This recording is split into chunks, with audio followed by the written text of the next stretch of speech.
سلام بچه‌ها، به یه قسمت دیگه از سیمز لند خوش اومدید. توی این ویدیو قرار با همدیگه یاد بگیریم که چطور سیمز 3 رو خیلی راحت و بی دردسر با همدیگه هم نصب کنیم و هم دانلود کنیم و تستش کنیم. اگر که شما میخواین آموزش نصب سیمز 4 رو هم ببینید یا علاقه‌مند به سیمز 4 هستید، این ویدیوی بالا سمت راست رو میتونید ازش استفاده کنید. من توی اون ویدیو کاملا توضیح دادم که چطور شما میتونید سیمز 4 رو خیلی راحت و بی دردسر نصب کنید. خب پس هرچه سریعتر بریم سراغ آموزش خودمون. سایتی که من بهتون معرفی میکنم توی قسمت دیسکریپشن هم برای شما میذارم.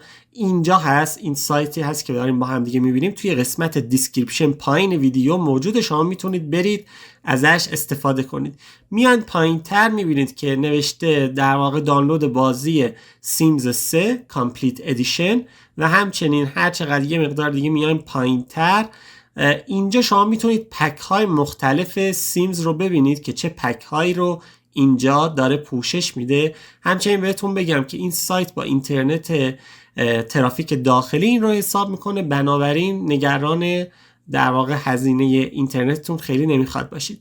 تا برسید به این قسمت که شما اینجا میبینید که نوشته برای مشاهده لینک دانلود عدد رو بنویسید، که حالا اینجا یک عددی رو مینویسه. مثلا من این عدد رو وارد میکنم و نمایش لینک رو میزنم، یه مقدار طول میکشه و بعد اون لینک ها رو به من نمایش میده. حواستون باشه ترجیحاً VPN تون خاموش باشه تا اینکه بتونه به شما این لینک ها رو نشون بده.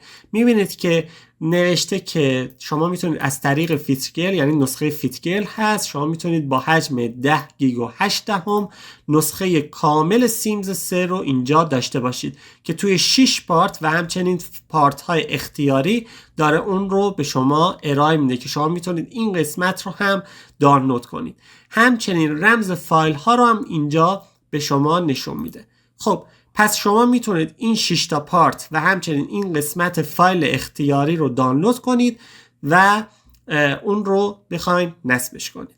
خب پس من الان کاری که انجام دادم اینه که اینجا اون 6 تا پارت رو دانلود کردم و برای اینکه من بخوام این 6 تا پارت رو اکسترکتش کنم یا استخراج کنم نیاز به یک نرم افزاری دارم تحت عنوان نرم افزار وینرر. این نرم افزار وینرر هست، توی گوگل بنویسید برای شما میاره. پس شما یا به صورت دیفالت این رو روی کامپیوتر خودتون دارید یا لازم هست که نصبش کنید. آدرس این وینرر رو هم من برای شما میذارم، اکثرا احتمالاً دارید. خب پس ما نیاز به این سایت داریم که دانلودمون انجام بدیم و نیاز به این وینرر هست که بتونیم اون رو در واقع استخراج کنیم. همچنین اگر که این سایت در ادامه یا مثلا توی سالهای آینده که شما دارید این ویدیو رو میبینید این سایت کار نکرد، من به شما آدرس سایت اصلی فیتگرل رو هم میدم که اینجا آدرس سایت اصلی فیتگرل هست، اینم توی دیسکریپشن میذارم. اگر به هر دلیل موفق نشدید از این سایت دانلود کنید میتونید بیان توی این آدرسی که من براتون گذاشتم.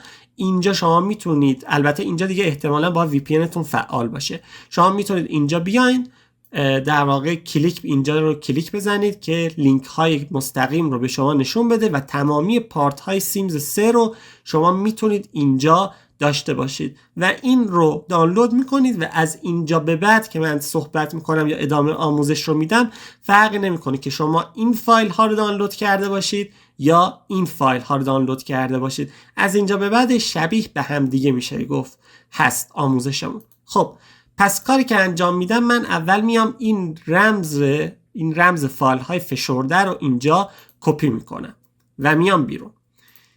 خب پس ما الان 6 تا پارت رو دانلود کردیم و به فرض اینکه شما نرم افزار وینرر رو داشته باشید همه این فایل ها رو میگیرید، کلیک سمت راست میکنید و میزنید extract to the sims 3 fitgel، حالا با اون اسم پارسی دانلود.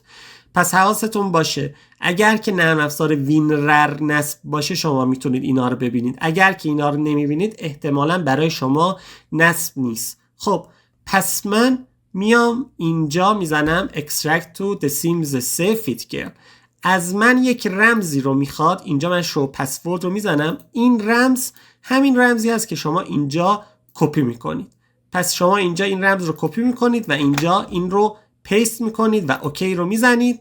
حالا من چون قبلا این رو داشتم دوباره میگه که میخوای روی اون ریپلیس کنم، من میزنم مثلا yes. حالا شما میتونید بزنید yes یا کار دیگه نمیخوام. من مثلا اینجا میزنم yes to all و این عملیات شروع میشه. همزمان که دارم این کار رو انجام میدم من باید آنتی ویروس خودم رو هم غیر فعال کنم. حواستون باشه شما باید آنتی ویروس رو هم غیر فعال کنید. بنابراین خیلی راحت میان اینجا مینویسید Windows Security، اینجا Windows Security، این رو باید تایپ کنید. این رو که تایپ کردید میاید اینجا توی قسمت Windows Security خودتون یه چیزی داریم توی قسمت Virus and Threat Protection.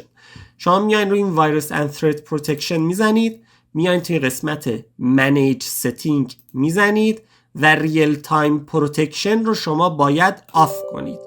این کار را که انجام بدید در واقع میشه گفت که اون ویروسگیر شما غیر فعال میشه و شما از این به بعد میتونید در واقع مشکلی برای نصب نخواهید داشت و میتونید نصب رو انجام بدید.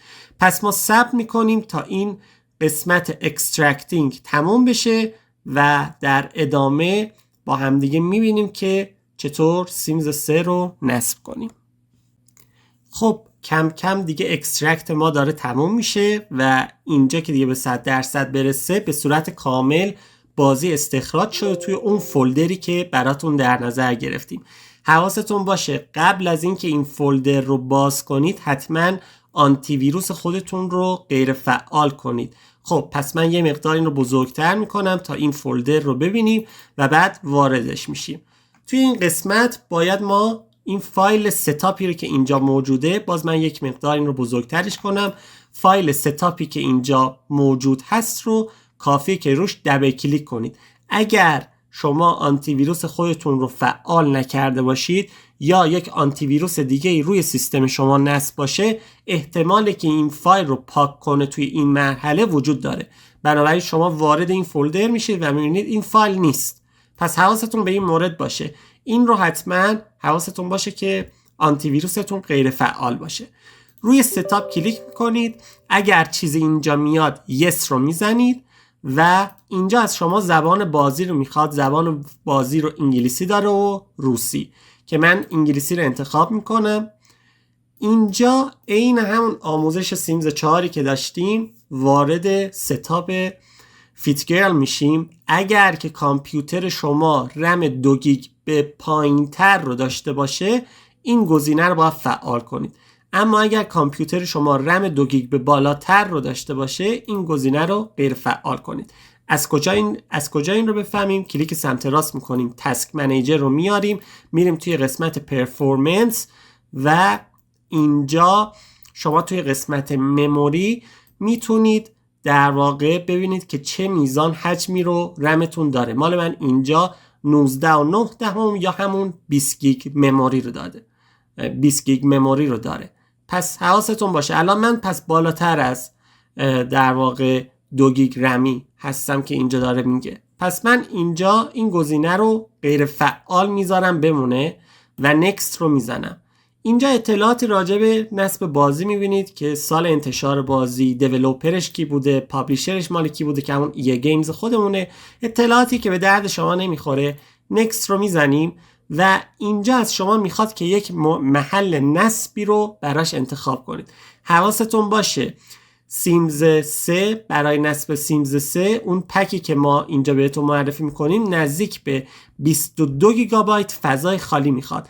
بنابراین شما اگر که اینجا درایو C براتون انتخاب شده بود این رو پاکش میکنید و این رو مثلا یک درایو دیگه ای اختصاص میدید و حواستون باشه نزدیک به 25 گیگ باید فضای خالی داشته باشه تا این 22 گیگ رو بیاد اشغال کنه.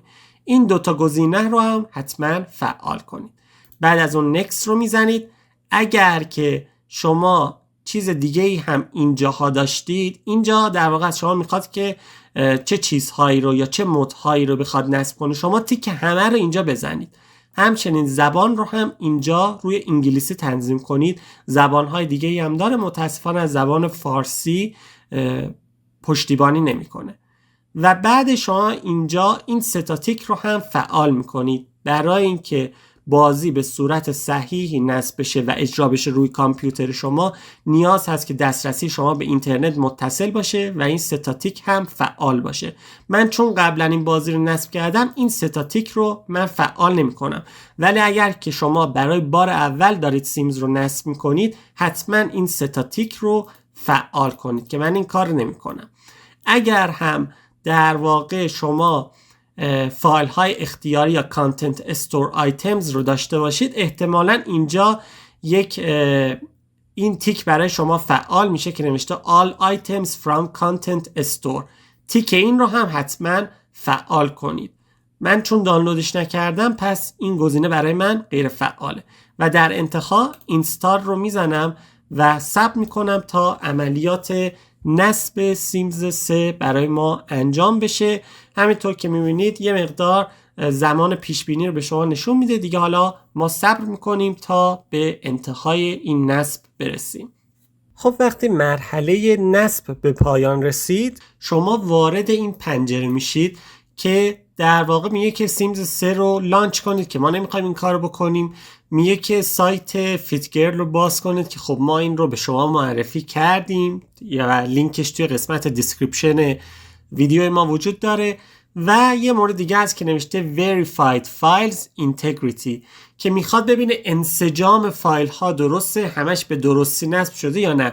شما نمیتونید این رو غیر فعال کنید، فقط کاری که میتونید انجام بدید بزنید فینیش و بعد این صفحه برای شما باز میشه که چک میکنه که ببینه آیا همه چیز به صورت کامل برای شما فعال شده و نصب شده یا نه. این کاملا دل بخواهیه، شما میتونید این رو کامل ببندید. من خودم همیشه این کار میکنم، این رو میبندم. شما اگرم که میخواید مطمئن بشید دیگه خیالتون راحت باشه، میتونید این رو نبندید.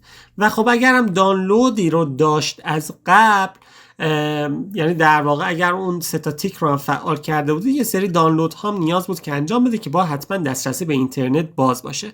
خب پس حالا دیگه کاری که میمونه انجام بدیم اینه که این سیمز 3 رو روش یه بار دبل کلیک کنیم و ببینیم که آیا به درستی نصب شده یا نه، که به احتمال زیاد خیلی درست نصب شده. خب اینجا که میبینید لانچر سیمز 3 رو ما اینجا داریم، صفحه ویلکام رو داریم، دانلود ها، آپلود ها، اینستال کانتنت و همچنین تمام پک هایی که شما میتونید با دانلود کردن این بازی داشته باشید. که خب من الان اگر که روی گزینه پلی بزنم شروع میشه و وارد بازی سیمز 3 میشیم. خب پس اگر که این ویدیو رو دوست داشتید، لطفاً لایک و سابسکرایب فراموش نشه. یادتون باشه که تنها راه این که شما بتونید از من حمایت کنید اینه که ویدیوهای من رو لایک کنید، سابسکرایب کنید و همچنین برای من کامنت بذارید. هر نظر فیدبکی داشتید توی قسمت کامنت ها برای من بنویسید. مطمئن باشه که تک تکشون رو میخونم و به تک تکشون پاسخ میدم. و همچنین اگر که نیاز به آموزش دیگه در مورد سیمز 3 یا 4 یا حالا هر سیمز دیگه داشتید، توی قسمت کامنت ها برای من بنویسید تا من سعی کنم اون آموزش رو هم تهیه کنم. روز خیلی خوبی رو براتون آرزومندم و خداحافظ.